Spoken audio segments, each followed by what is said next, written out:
your own DJ. Get realsies. Wicka wicka. Normally, girls want to save money by using their iPod now because iPods are so popular. You know, they're wanting to bring in their iPods and hook them into the system, and little do they know they have to go and change every single song. So. And then who's going to be the master of ceremonies? Right, the MC and speak. And we all know how important Yes. the DJ's job actually is on a serious note, because they are the front person for your event.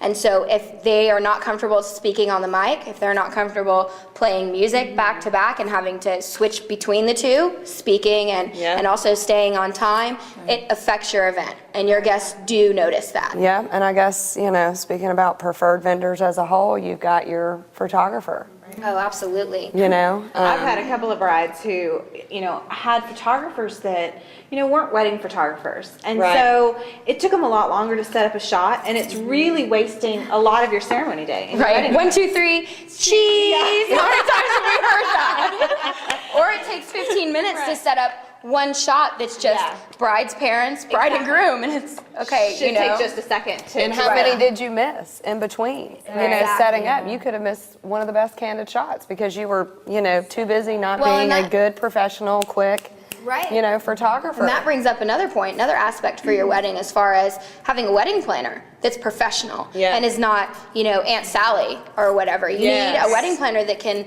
if you do hire some kind of non-wedding photographer, that planner can pick up where he's leaving off and put the family members together for the shot so he can just take it. We've had to do that several times. I know that we have. You know, so it's just, again, hiring professional people. Right. We've all come into play with the flowers. People thinking they can save money on flowers, and so they go wholesale, they go silk or fake. Right. And Sometimes then, it's just as much as fresh. correct, or they end up having to scramble 2 days before, or even on day of. We've seen, you know, people on day of, brides in the bride's room making their own Or flowers. they come to you saying, I don't have time, can you put this Right, right. Well, they don't realize that, you know, It's fresh time-consuming. flowers you have to get the week of. Yeah. You have to prepare them either the day before, and we don't, you know, as brides, you don't have time for that. Really, the week of your wedding should be focused on the wedding day and relaxing, and Family you coming have into family town. coming into town. Focus on that and not your flowers. Yeah, the last thing I mean, you you wanna know, do is put together everyone stuff. knows that we're trying to save money. You Absolutely. know, especially in times like this, everybody's trying to save money. But I think the way that you do it has to be smart. Instead of doing the bouquets and the boutonnieres that take up a lot of time, do the centerpieces ahead of time. Maybe have a friend do them for you and bring them in for you. So it's something that you don't even have to worry shop Or about. utilizing You other can things shop. besides flowers. Yeah. You know, you speak of centerpieces, using fruit, using perfect. anything. Candles. We all love Hobby Lobby. yes. You know, anything you can find in there, floating candles, coloring the water. We've seen water with goldfish and just all sorts of different things that you And can some do. people have done, you know, actually bought centerpieces that they could take home with them and use later. Absolutely. So they Yes. don't even discard Or it. give to guests at the end of the night, which I think is a great gift, saying, Yeah. you know, thank you for coming. Right. Please take a centerpiece Yeah. home at the end of the evening. Yeah. So it's a nice thank you, especially for guests that come from out of town. I think that's a nice thing to do. Well, and I think brides often don't realize that those kinds of things, especially flowers, affect more than just what you think. They affect your photography, they affect your room, they affect everything. Well, and then you think that involving your family members kind of cuts down on the budget and that kind of thing, but ultimately your family involving them in your wedding just ends up being a lot of less stress or more stress on everybody. Yeah, Right. and sometimes Especially, a disaster. yeah. Like Yes. the cake. Okay. And if your aunt wants to make the cake, maybe refrain. If she's not a wedding cake baker, maybe ask her to make the groom's cake, Yeah, because that's a great idea. Totally mess up. 3 tiers in the center of the. It looks like everybody. And then Aunt Lucy rolls the cake in and it falls, and then nobody can find Aunt Lucy, and it's just a it can, bad you know, thing. with a groom's cake, like Jalen said, that can also be displayed and served at a rehearsal dinner, which is typically what the groom's cake is for anyway. It gets more attention. I mean, Yeah. the groom doesn't get much attention on the Right. yeah, let's face it. Yeah. Right, exactly. Give him a little attention on That's the right on that topic.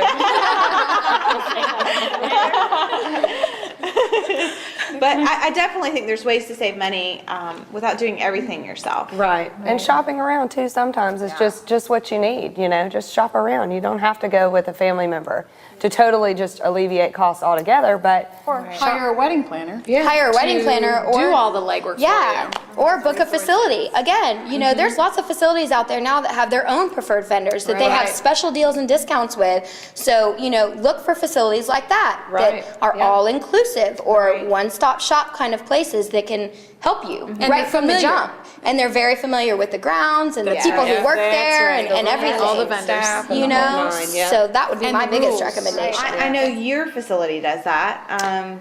yeah, I mean, we were built for weddings, so we don't really have anything else conflicting with, that day, which is such a big day. Oh my gosh, so many other places have, 3 or 4 weddings going on, and then they're doing a private party. Exactly, and we love working at your facility because you have so many different people in place.